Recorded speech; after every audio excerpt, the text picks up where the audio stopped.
guys, it's Sava from SOS Kitchen, and today we're making Greek salad. I love this salad because of the crisp veggies, and it just shows that healthy, delicious salads don't have to be fussy. As always, I'll include the instructions and the recipe in the description box below. But let's get started. For this salad, we're going to be using some tomatoes, cucumber, I like the seedless variety best for this, some red or green bell pepper, red onion, and fresh herbs. The first thing you're going to do is chop up your red pepper into smallish pieces and add it into a bowl. You could also use green pepper here, but today I had a red one in my fridge.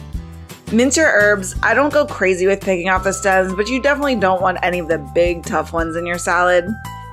I love using dill in this recipe, but you could also add in some parsley or even basil for a delicious twist. Chop your cucumber into half moons. Really, it does not matter how you cut this stuff up, as long as it's bite-sized pieces and you're happy with it.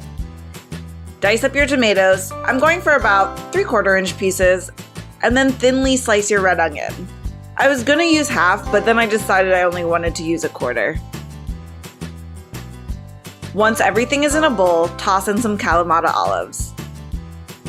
I love Kalamata olives because of their really briny flavor. You can add as many or as few as you like. I would have added more if I was just making this for myself, but there's somebody in my house that doesn't really like olives, so I'm gonna go easy on it for them. Then add in some red wine vinegar.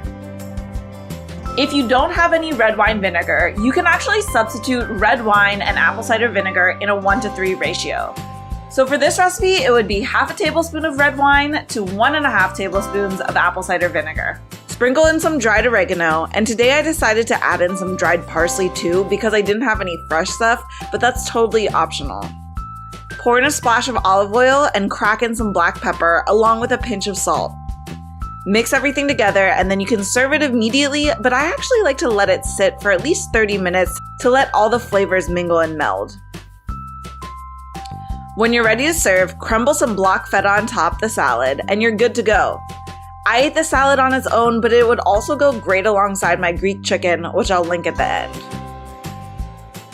Alright guys, well there you have it, my easy and herbaceous Greek salad. Try it out today and let me know what you think. Thanks for cooking with me again. Bye.